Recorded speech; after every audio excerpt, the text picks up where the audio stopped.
조갑제 TV 시청자 여러분 안녕하십니까. 지난 8월 4일날, 지난 4일이죠. 그러니까 지난 4일날 광주지방법원 제21 민사부 재판장 박길성 이 재판부에서 중요한 결정을 하나 내렸습니다. 이 5.18 기념재단 등 5.18 관련 단체 등에서 신청한 전두환 전 대통령의 회고록에 대한 출판 및 배포 금지 가처분 신청을 거의 전면적으로 받아들여서 30몇 개 항의 대목을 삭제하지 않고서는 이 책을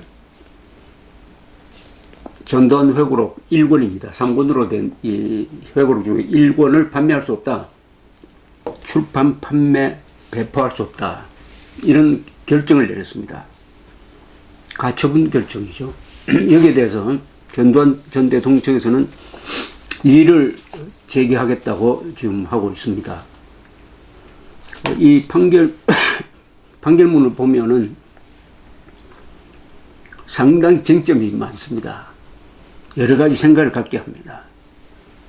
그리고 특이한 것은 이 가처분 신청한 내용을 거의 전부 다 받아들였다는 사실입니다.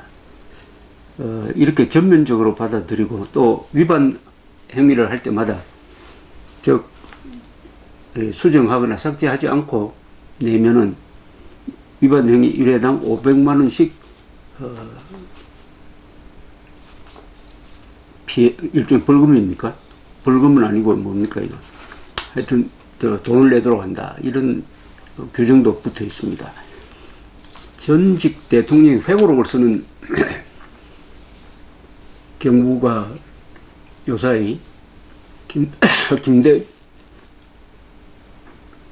김대중 대통령, 김영삼 대통령, 그 다음에 이명박 대통령, 이번에 그 전에 또 노태우 대통령, 전두환 대통령 이렇게 관례가 되고 있습니다. 이건 참 좋은 일입니다. 전직 대통령은 국정을 주도하고 5년간 역사와 마주한 사람들이기 때문에 그분이 기록을 남기는 것은 정말 후손을 위해서 그리고 정치인을 위해서 국민들을 위해서 일종의 의무라고 생각을 합니다. 그런데 전직 대통령 회고록이 일종의 이게 판매 금지가 당한 것도 처음입니다. 과연 이게 판매 금지될 사안이냐 하는 것을 한번 같이 생각해 보는 시간을 가졌으면 하는 것입니다. 이 판매 금지를 가처분을 신청한 이유의 핵심은 뭐냐 하면은 이 5.18 광주 사태 관련 5.18에 대해서는 명칭이 사회적으로 통용되는 명칭이 광주 사태라는 말이 가장 광범위하게 통용되고 있습니다. 그 다음에 노태우 정부가 출범할 때 광주 민주화 운동으로 바꿨습니다.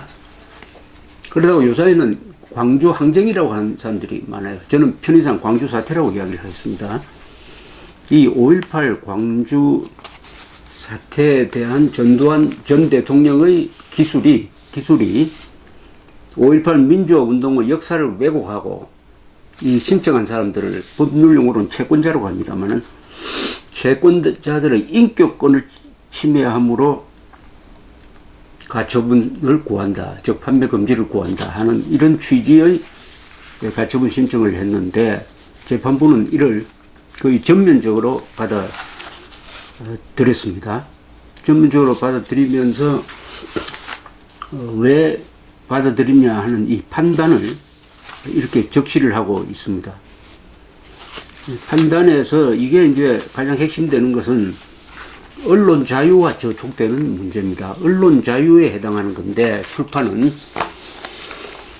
언론 자유를 과연 벗어난 행위냐 여기에 대해서 이 결정문은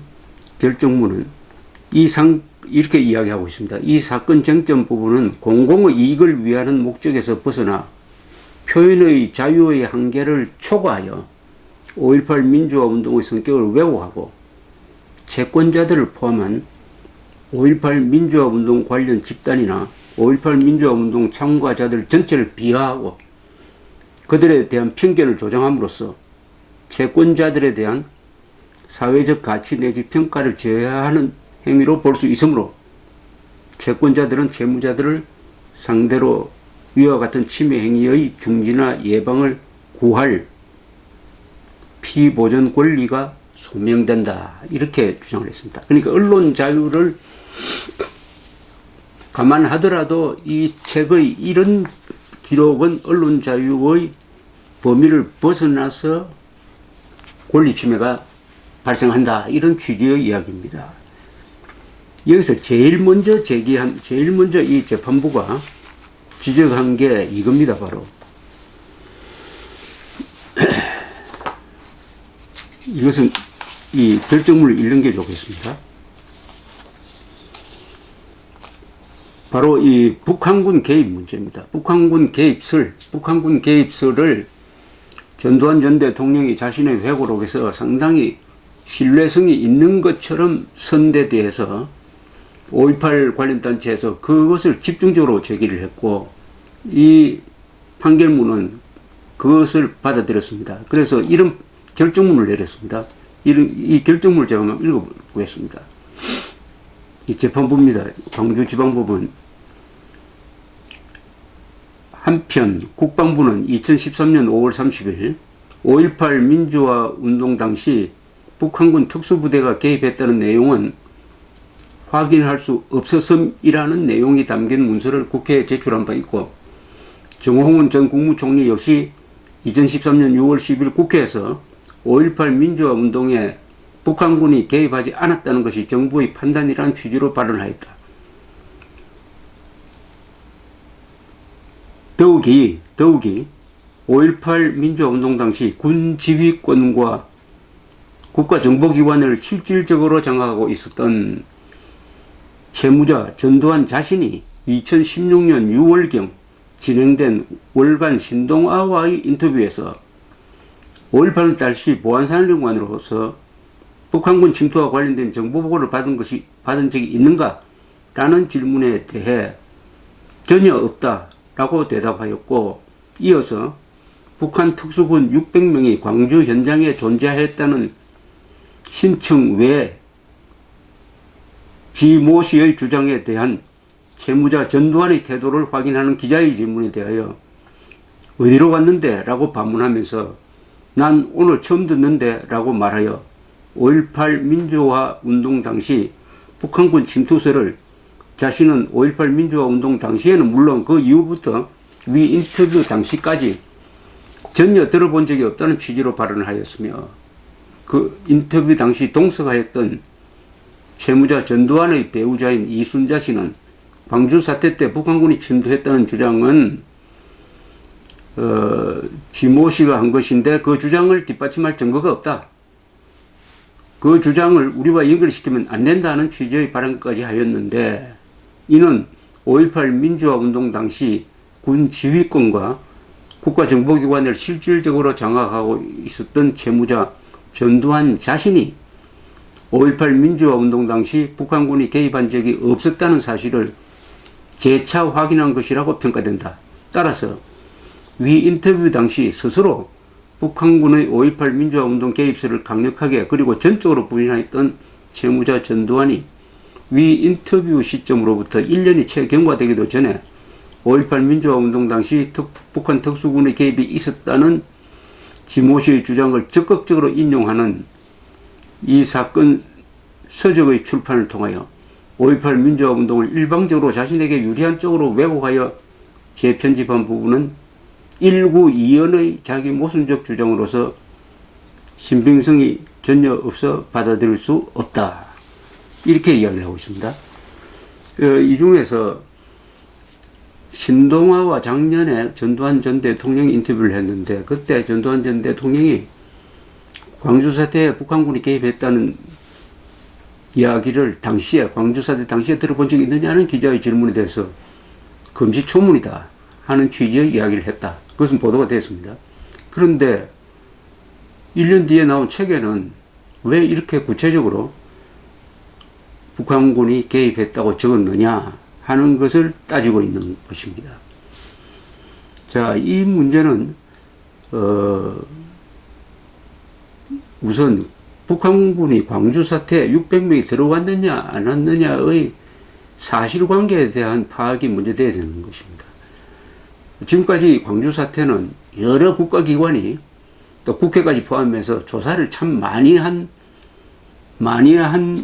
사건입니다. 어떻게 보면 한국 현대사에서 가장 조사가 여러 군 된 사건이에요.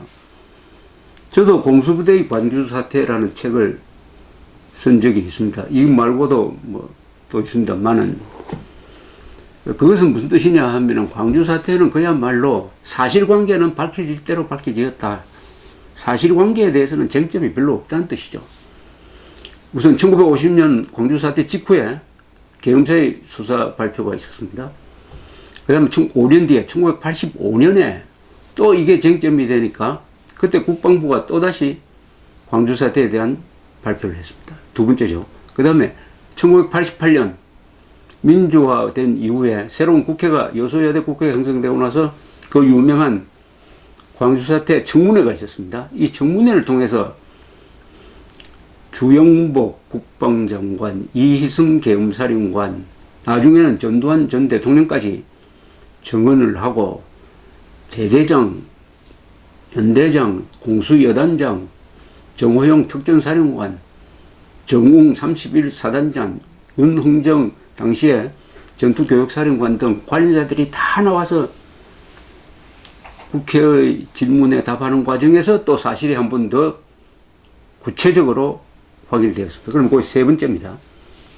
그 다음 또 95년에 다시 이 광주 사태가 문제가 제기되니까 그때는 검찰과 국방부가 합동으로 해가지고 다시 조사를 했습니다. 조사 보고서가 책 한 권입니다. 그럼 그게 네 번째입니다. 네 번째. 그때는 12사건과 광주 사태는 역사의 판단을 맡게 된다. 이렇게 됐습니다. 그러다가 95년에 노태우 전 대통령 비자금 사건이 터지면서 이게 특별법을 만들어가지고 공소시효가 끝난 이 12사건과 광주 사태를 다시 조사를 했습니다. 96년부터 97년까지 걸쳐서. 자, 이게 다섯 번째입니다. 다섯 번째. 그래서 확정 판결까지 나왔습니다. 그래서 노태우, 전두환 두 사람이 구속됐습니다. 구속되고 수감되고 내란 혐의가 적용이 되었습니다.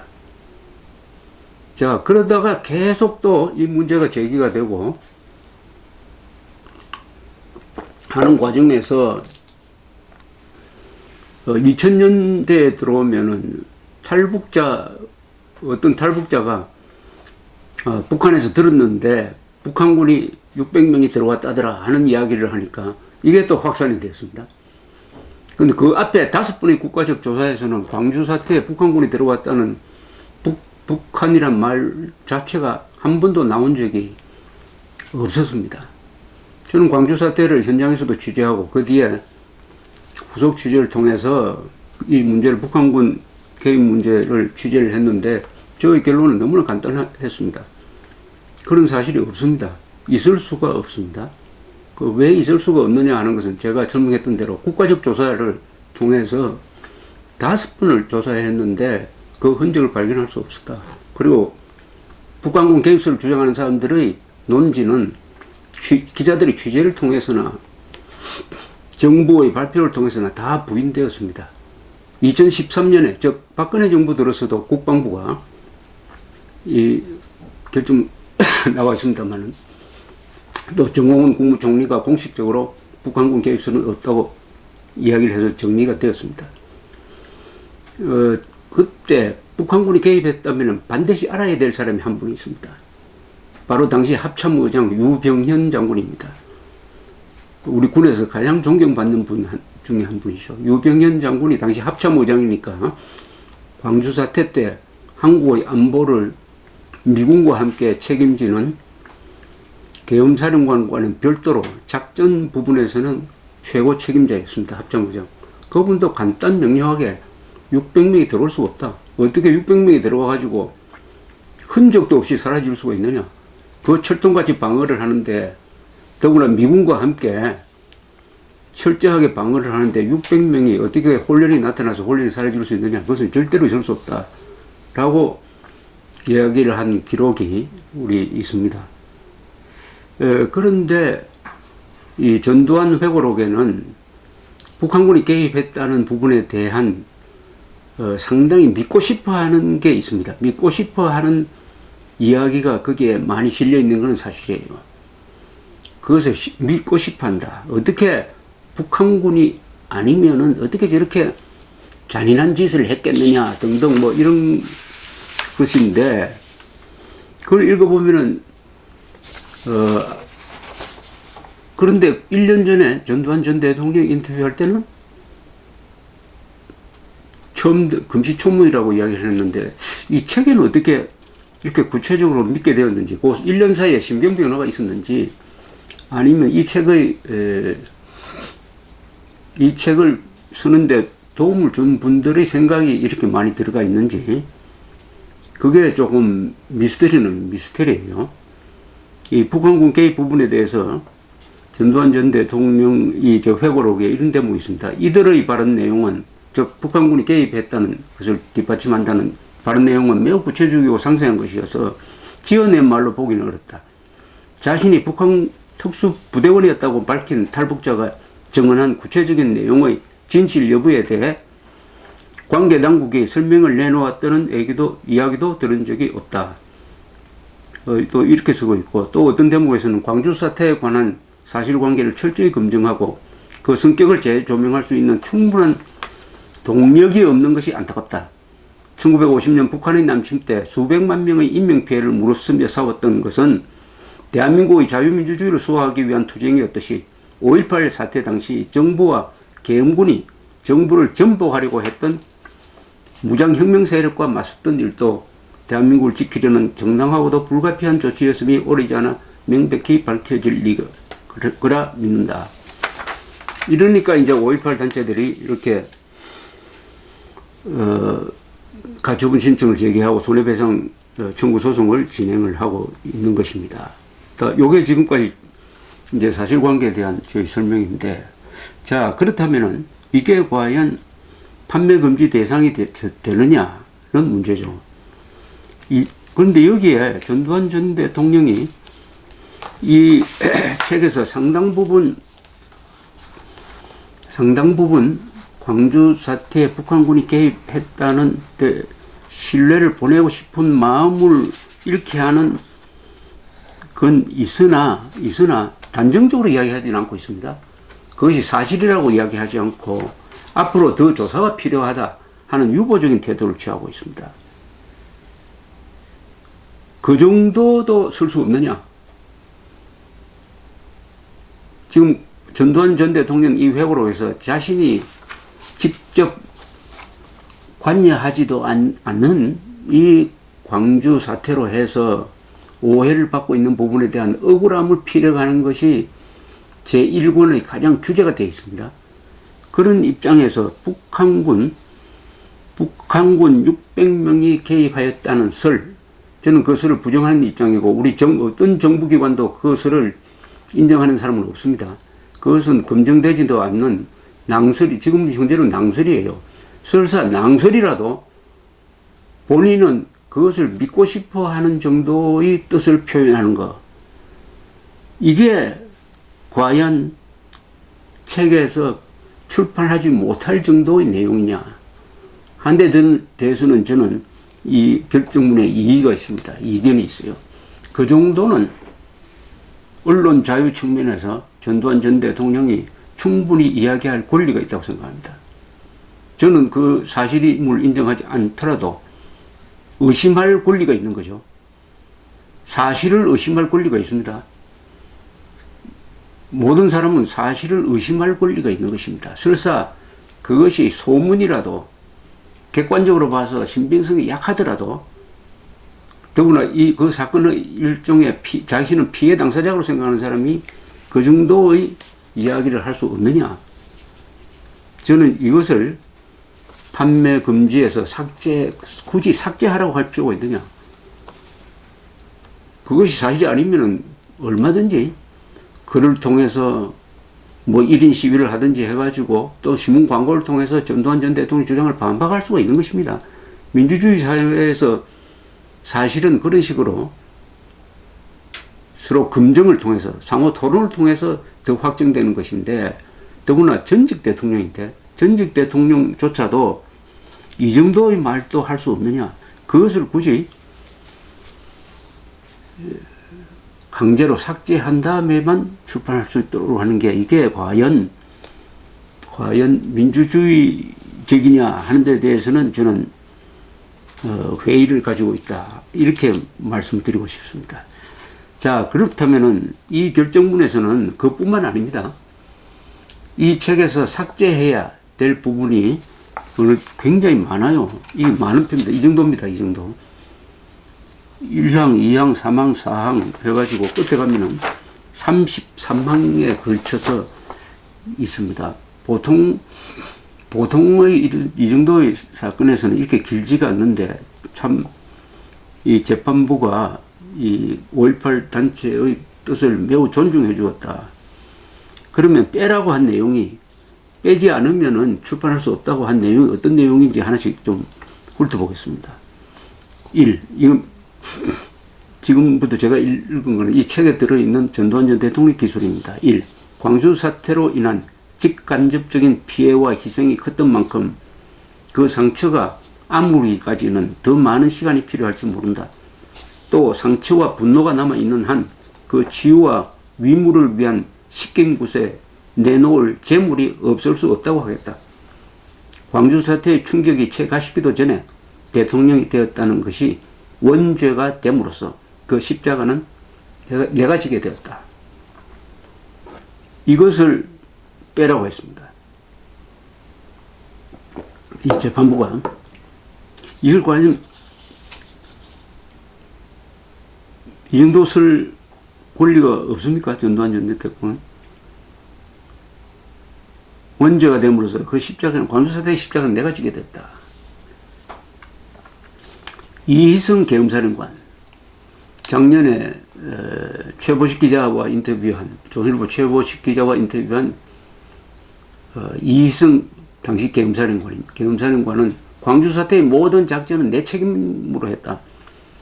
전두환 국군보안사령관은 일체 관여하지 못했다. 또 관여하는 것을 내가 허용할 사람도 아니다. 그 전두환이 대통령이 안 되었다면은 지금 광주 사태 책임자로 거론되지 않을 텐데, 대통령이 되었기 때문에 그렇게 억울하게 당하고 있다라는 취지의 이야기를 했습니다. 그 다음에 또 지워라고, 이 책에서 지워라고 한 부분은 이런 겁니다. 나를 비난하고 모욕 주고 저주함으로써 상처와 분노가 사그라진다면 나로서도 감내하는 것이 미덕이 될 수 있을지 모른다. 그러나 나의 유죄를 전제로 만들어진 5.18 특별법과 그에 근거한 수사와 재판에서조차도 광주 사태 때 계엄군의 투입과 현지에서의 작전 지휘에 내가 관여했다는 증거를 찾으려는 집요한 추궁이 전개되었지만 모두 실패했다. 이건 사실입니다. 전두환 당시 국군보안사령관이 계엄군을 투입하고 뭐 작전 지휘하는데 관여한 증거는 없습니다. 그것을 이야기하고 있는 것입니다. 근데 이걸 왜 빼라고 해? 사실인데 사실을 왜 빼야 되는죠? 이게 전두환 대통령한테 유리하고 전두환 대통령이 자기 변명거리로 삼는 사실이라고 해서 이걸 빼라고 하면은, 그러면은 이 출판의 자유, 언론의 자유, 양심의 자유는 어떻게 되는지 저는 이 재판부에 좀 묻고 싶습니다. 더욱이 광주에서 양민에 대한 국군의 의도적이고 무차별적인 살상 행위는 일어나지 않았고 헬기를 이용한 기총소사까지 감행했다는 등 차마 말로 하기 힘들 정도로 끔찍한 이야기들이 더해져 전해지고 있다. 이 부분도, 제가 지금 이 부분도 재판부는 책에서 빼라고 했습니다. 헬기를 이용한 기초소사까지 감행했다. 등 차마 말로 하기 힘들 정도로 끔찍한 이야기들이 더해져 전해지고 있다. 그럼 기총소사, 헬기를 이용한 기총수사는 없었습니다. 없었는데, 없었다고 하는데, 전두환 대통령이 없었던 것을 없었다고 하는데, 그렇게 적을 수는 없다. 이걸 빼라고 했습니다. 요 부분이, 요 기총수사 이 부분이 이 결정문의 가장 큰 문제점입니다. 요건 나중에 상세하게 제가 짚어보겠습니다.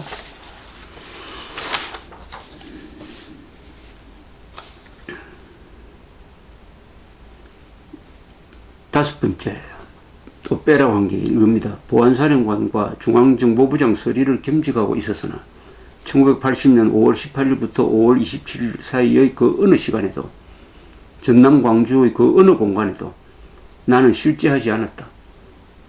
당시 나는 계엄군의 작전 계획을 수립하고 지시하거나 실행하기 위한 그 어떤 회의에도 참석할 수 없었고 참석한 일이 없다. 광주에 가지 않았다는 겁니다. 쉽게 말하면 광주에. 이것도 사실인데 이 부분도 적으면 안 된다고 했습니다. 1950년 5월 광주에서도 계엄군은 죽음 앞에 내몰리기 직전까지 결코 시민을 향해 총을 겨누지 않았다. 이것도 안 된다고 했습니다. 이것도 지우라고 했습니다. 그때 내가 중앙정보부장 서리와 보안사령관을 겸직하고 있었는데 내가 맡고 있던 그 어느 직책도 군의 작전사항에 관여할 권한과 책무가 근본적으로 배제되어 있었다. 즉 정보부장 서리와 보안사령관으로서는 계엄사령관이 해야 되는 그 진압작전은 개입할 권한이 없다. 권한이 없었는데 권한도 없고 책무도 없는데 어떻게 내가 그런데 이렇게 자신을 변호하면 안 된다. 이것도 지우라고 했습니다.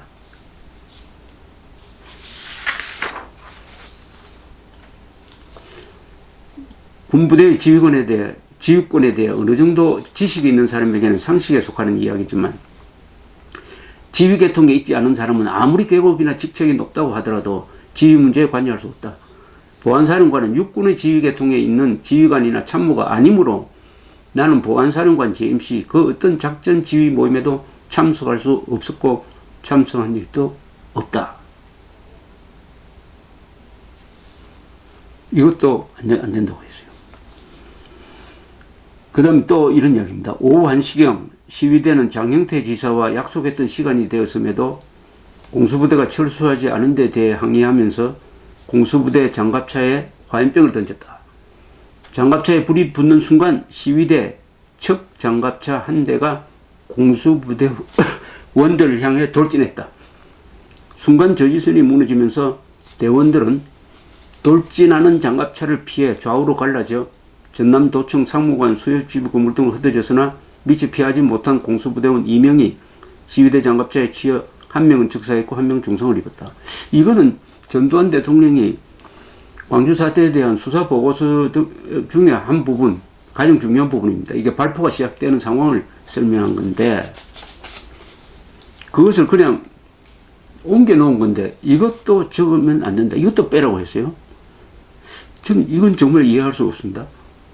이것은 검찰 수사 기록에 다 나와 있는 상황입니다. 근데 왜 이걸 빼라 그러죠? 아니 이건 객관적인 사실인데 왜 빼라고 하냐. 그렇다고 이 판결문에 보면 이게 사실이 아니란 이야기가 없어요. 장갑차가 돌진을 하고 장갑차에 치여서 공수부대원이 죽고 그러니까 거기에 대한 반응으로서 공수부대원들이 발포하는 이런 상황인데 이게 5월 21일 오후 1시에서 1시 30분 사이에 전남도청 앞에서 있었던 사건인데 이 상황을 그냥 설명을 하고 있는데 전두환 대통령이 이것도 안 된다. 그럴 수가 있습니까? 그 이유가 있어야 될 거 아닙니까? 왜 안 됩니까? 이건 사실인데. 그럼 사실이 아니라고 하든지. 사실 아니라는 여기 결정문에 내용이 없습니다. 주장이. 그 다음에 이제 이 전두환 전 대통령이 쓴 겁니다. 이 책에. 이러한 주장은 헬리콥터의 기체 성능이나 특성을 잘 몰라서 하는 이야기거나 아니면 계엄군의 진압 활동을 고의적으로 왜곡하려는 사람들의 악의적인 주장일 뿐이다. 그가 제시한 사진도 가짜였다. 목사라는 사람이 무슨 이유로 가짜 사진까지 가지고 와서 허위 진술을 했는지 이해하기 어려운 일이다. 모 목사가 누군가의 사주를 받고 그런 거짓말을 한 것인지 나로서는 알 수 없는 일이지만 그는 목사가 아니라 가면을 쓴 사탄이었다는 생각이 든다. 여기서 주장되는 바는 그겁니다. 헬리콥터가 기총소사를 했다고 주장하는 이 목사에 대해서 전두환 전 대통령이 가면을 쓴 사탄이라고 직설적으로 표현한 거, 이것도 빼라고 했습니다. 그 다음에 또 빼라고 한 게 이 헬리콥터와 관계되는 게 들어있어요. 헬리콥터의 기총소사에 의한 총격으로 부상한 사람들을 목격했다는 진술도, 헬리콥터가 장착한 화기의 성능을 전혀 모르는 사람들의 터무니없는 주장임이 방모모 항공단장의 진술로 증명되었다. 즉 헬리콥터가 기종소사를 했다는 것은 우선 기종소사를 당해가지고 죽었거나 다쳤던 사람들이 없고, 헬리콥터에는 그런 무기 체제를 잘 이해하지 못하는 사람들이 터무니없이 하는 주장이다 라는 이야기를 항공단장, 즉 그 헬기를 운영하는 항공단장이 한 이야기를 그냥 써놓은 겁니다. 이것도 적으면 안 된다고 그래요. 빼라고 했습니다.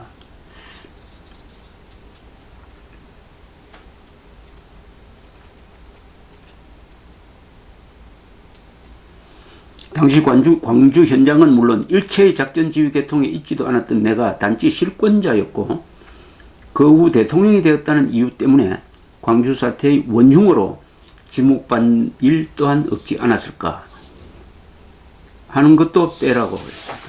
빼라고 했습니다. 변명을 해서는 안 된다는 뜻인 것 같습니다. 근데 책을 써서 자신을 변명할 권리는 모든 사람들이 가져야 되는 건 아니겠습니까? 대통령도, 전직 대통령은 그런 권한이 없는지요? 자, 이런 이야기 등등인데, 여기서 쟁점이 되는 게 기총소사 부분입니다. 헬기 기총소사 부분인데, 이것은 좀 이야기가 길어질 것 같으니까 일단 여기서 제 1부를 끝내고 제 2부에서 이 부분을 다시 이야기 드리겠습니다.